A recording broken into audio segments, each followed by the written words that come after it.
The Sneaky Rich Life of Doug Demuro. I'm not one of these guys who just wants to do this, like, just milk it for all the money forever. I see some of these guys who have 20, 30 million and still go after another win. And I'm like, just chill. So how does this guy just chill and still be able to run a literal empire based on his love for cars? How does he manage to just sit in one of his garages and see people for interviews and podcasts over and over? How does he manage to be so laid back and relaxed, yet so successful?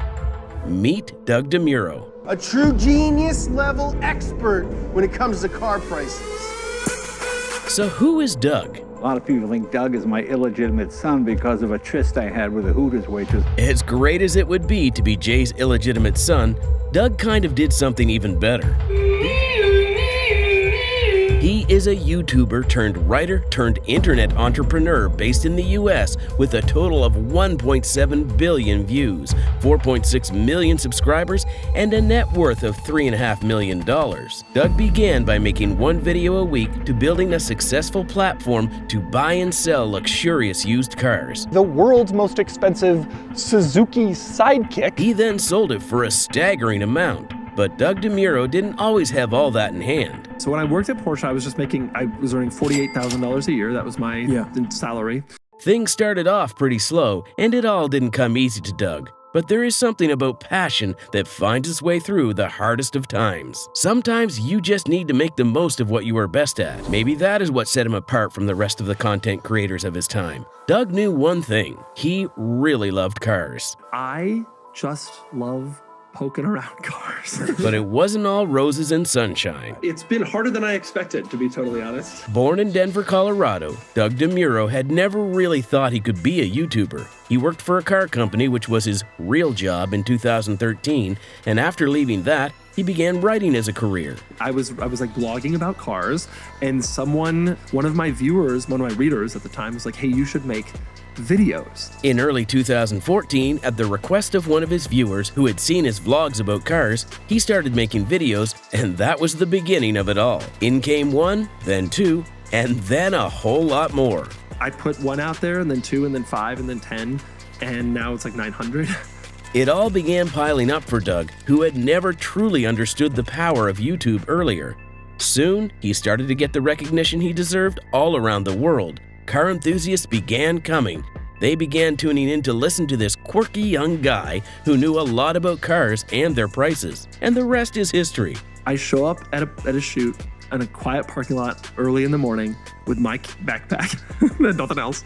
And I am pumped. I'm so into it. So how did the 35-year-old turn that passion into a $3 million net worth? He may seem like a super simple guy who got lucky, but there was definitely a method to his madness. He truly understood why it was important to study every single video and how he would get maximum views. The research work he delved deep into took him a long way. It didn't happen overnight for Doug Demuro, but it was a well thought out and planned effort on his part. Yeah, no, I was obsessive. I have spreadsheets on top of spreadsheets on top of spreadsheets. Oh, wow. But the hard work paid off, and Doug began to actually see the true worth of his work. He began making money like he had never before. I think it was like $18,000 that month. That wasn't all. Cars are not an easy interest to have, but somehow, some way, Doug managed to get the most luxurious ones that would cost a fortune.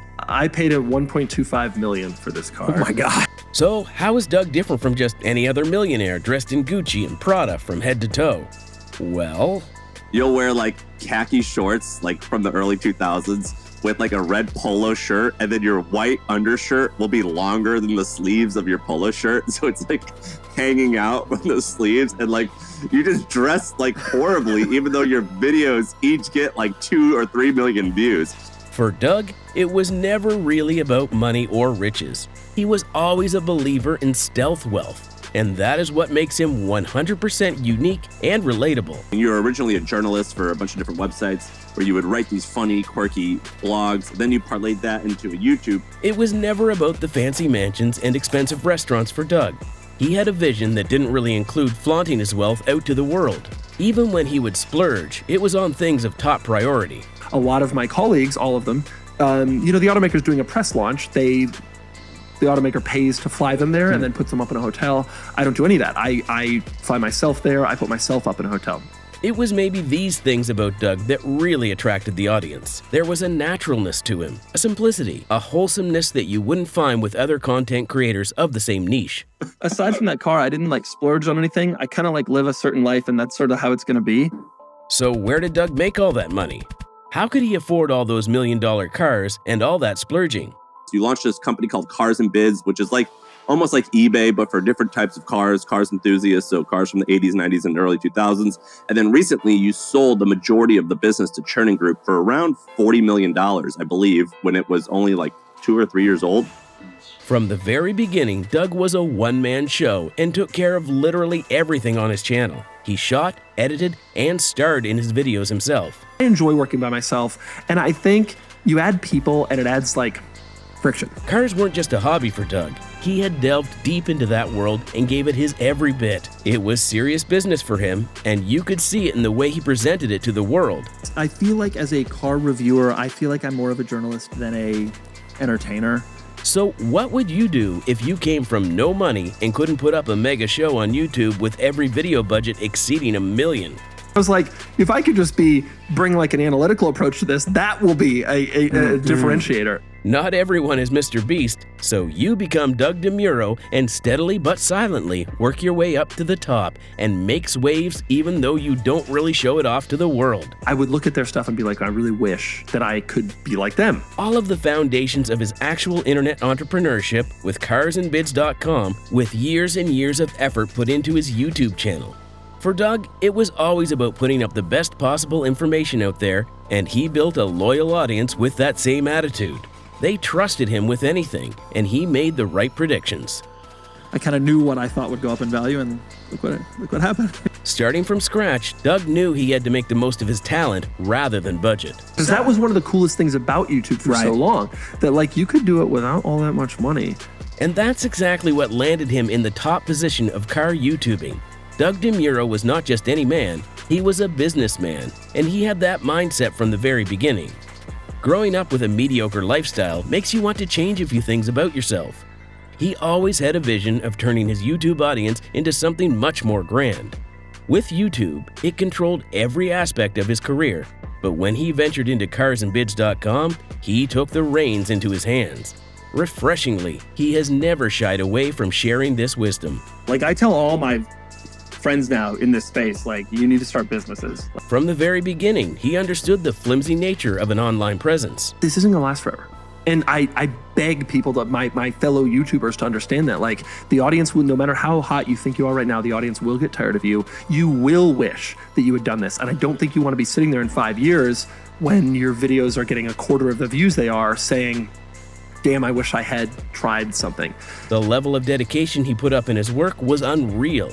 He couldn't stop, and he wouldn't. That's the one problem with YouTube. You can't really take a vacation. Like, there's no breaks. But he had found the key, familiarity. He understood what made people buy the things that they liked. This is where people want to get their stuff, whatever it is. Kitchen products, cars, doesn't matter. They want to get it from people who they love and who they care about. Mr. Beast Burger, you know, all that stuff. And so if you're going to do it, you got to take that risk. But the benefit is you don't have to spend a lot in like paid marketing, because the audience is there and they want to be there. And so there's like a huge benefit to that. He understood his audience and he crafted his method according to that, like a true entrepreneur. But managing both YouTube and carsandbids.com was not an easy task. There are times when I get a little burnt out. He pulled through though, and that was the story of Doug Demuro and his sneaky riches. He put in the effort and the work to make the mark, and he succeeded. Not only did he manage to create something totally grand from absolutely nothing, but he also managed to spread good vibes and positivity all around him.